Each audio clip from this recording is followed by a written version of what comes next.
Um, the article, I saw that article in Forbes. I wasn't surprised because I knew of all that information. If you remember, early on this program, me and Roger was on, and I echoed those sentiments about the nonsense that's going on in U.S. cricket today.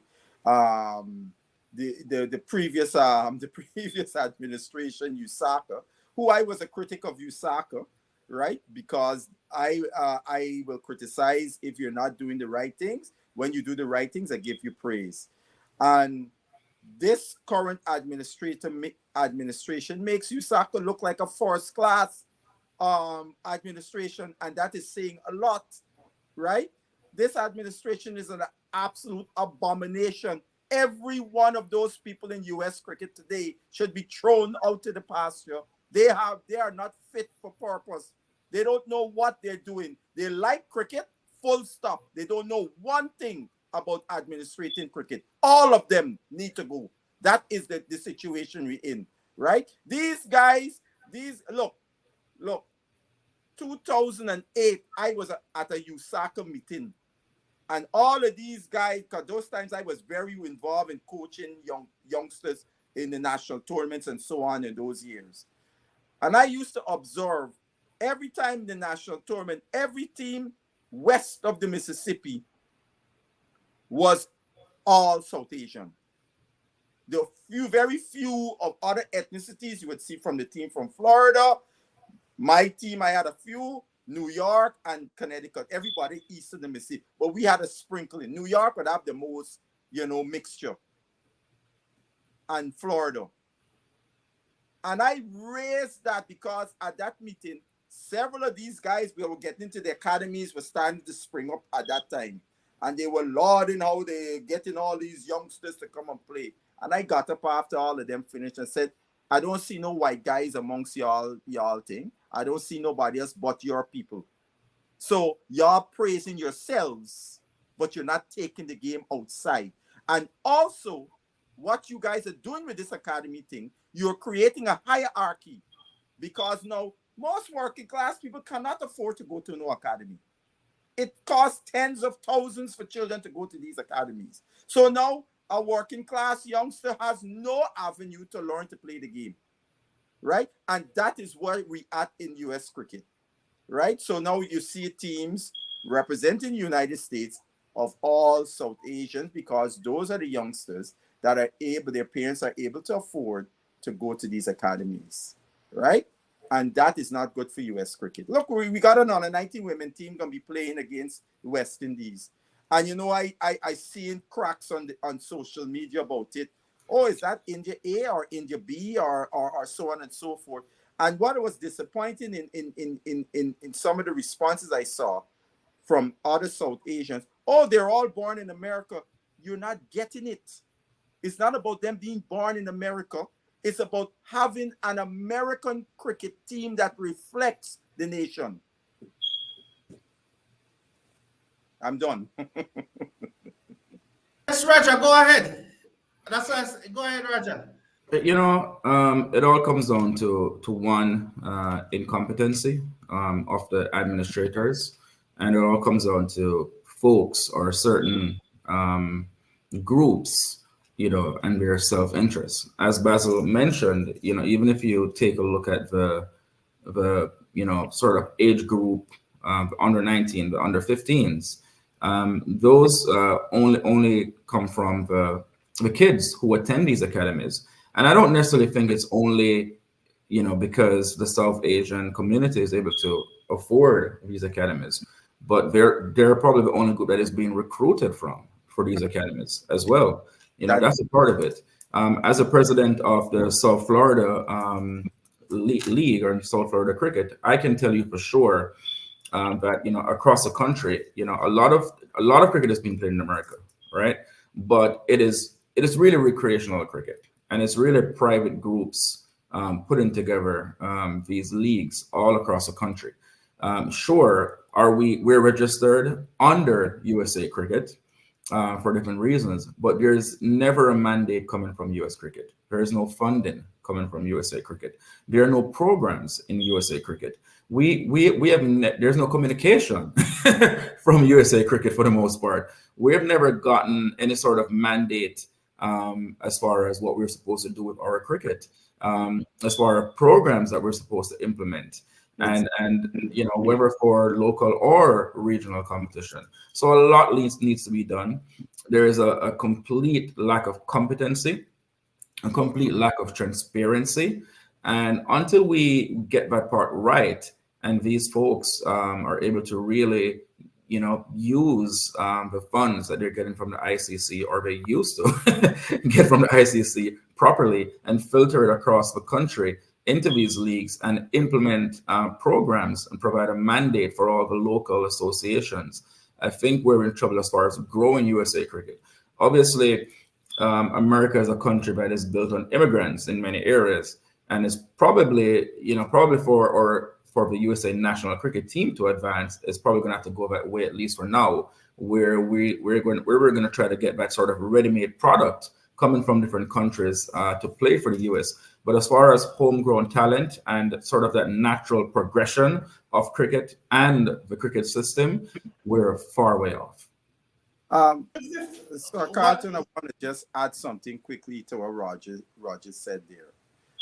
Another thing I said many years ago, told this to the then USACA president, we needed to take a comprehensive look at our cricket environment, because it's pretty much a recreation environment. It is not, one, promoting the sport, taking the sport beyond our little silos, and two, it's not conducive to developing players.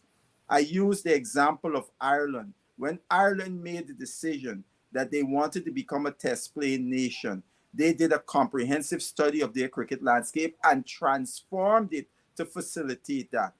Now United States is playing in World Cups and so on and so forth. We cannot continue to be in these recreational leagues and so on. And as Roger correctly said, the current setup, there is no mandate to all how you organize leagues or so on and so forth in the interest of developing and promoting the game outside of the community, developing facilities that would be conducive to young people being able to develop their cricket in this country. And those are the things that I've been wanting. And it's very, ICC, I read in the article where our director said the ICC have been treating U.S. cricket with kid gloves. And you know why they've been doing that? Because they're the ones that brought in this current association. So they threw out the other one, who they call every name under the book.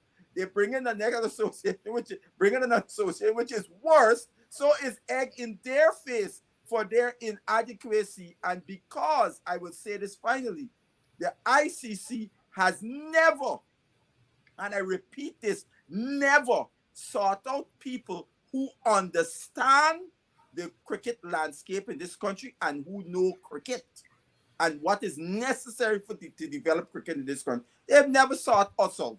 Never. And that's why they keep falling on their face. I'm going to say one more thing quickly here, Carlton. One more thing quickly. The World Cup recently came to the United States. We hosted World Cup games here in Florida, in New York, and also in Dallas. And, none of these local associations benefited, or local cricket benefited from the World Cup, either from, a financial perspective or from a facility improvement perspective. And I'm not referring to the stadiums that the local leagues do not have access to. I'm referring to the local practice facilities, the local grounds where our homegrown players are supposed to be developed. There's been absolutely zero benefit from this World Cup. The World Cup has come and it's gone, and that's it. And I'm sure this doesn't happen in any part of the world. And Roger, just to say, in Florida, it's primarily Caribbean people playing cricket, right? And South Asians. Yeah, South Asian, but primarily in Florida, right? I mean, I've seen the influx of South Asians in recent years, else, right? No, I would say it's probably more South Asian. It's probably 60. Right, yeah. Well, I see. That's what I'm saying. I've seen the influx in recent years, which is happening everywhere because we Caribbean people are no longer playing cricket in the numbers we played when I played and after I stopped playing and so on and so forth. But because South Florida, just like New York, has been pegged as mostly Caribbean people, they have never, ICC has never taken the thing to reach out to the Caribbean communities wherever we are in this country for our input in the cricket situation. They have never done so. Even just to give an example, even cricket promoters, several years ago when they had that exhibition thing where the Tendulkars and Laras and all of them, they will play the game in New York at the Met Stadium, then they went to Texas and then California.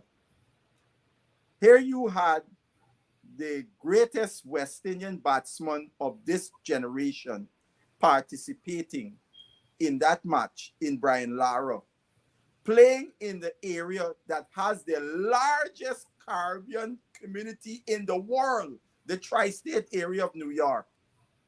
And they never even marketed to us. I remember telling the Trinidadian woman I was dating at the time, I said, I been to see a match with Lara Saturday. She said, what? You been to see where? Lara? Brian? I said, yes, Lara play a game in New York. She said, we did not know about it because the Trini posse would have been out there in the thousands. Mm-hmm. You know, similarly. Thank you very much. Thank you very much, gentlemen. Mm-hmm. What I'm happy for though is that the U.S. Olympic and Paralympic Committee have taken an interest in the matter, and they may establish a national governing body. Because previously we have USA Cricket Association and they were disbanded. Yes. I know you have USA Cricket. Yeah. And they are on the verge also of being suspended.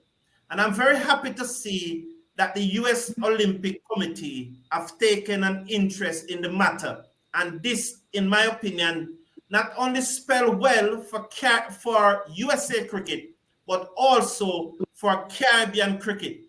Because if boys and girls in Jamaica and Guyana and Barbados and Trinidad knows that they can get a scholarship and go to the USA to play cricket just like track and field, we may well see more little boys and girls playing cricket in the Caribbean countries. Gentlemen, please. I just want to say one quick point on what you talk about the Olympic Association. And the main reason why the Olympic Association is getting involved. Remember, cricket will be played in the 2028 Olympics in the United States, right? And the Olympic Association will be overseeing that. And all different associations that would have teams that would participate will have to be certified, have this certification process from the Olympic Association, which is the National Governance Certification. As a result, if the USA Cricket does not get that from the Olympic Association, what will happen? They will go to an alternate route to recognize some other body to facilitate getting a US team. And that is not the confusion we would want to have in this country, where we would have competing forces to pick teams and all of that kind of chaos. So it's, I am glad that finally the ICC would put this thing on the agenda, because some serious things need to be happening, because that thing that they put in place to replace USACA has been an abomination.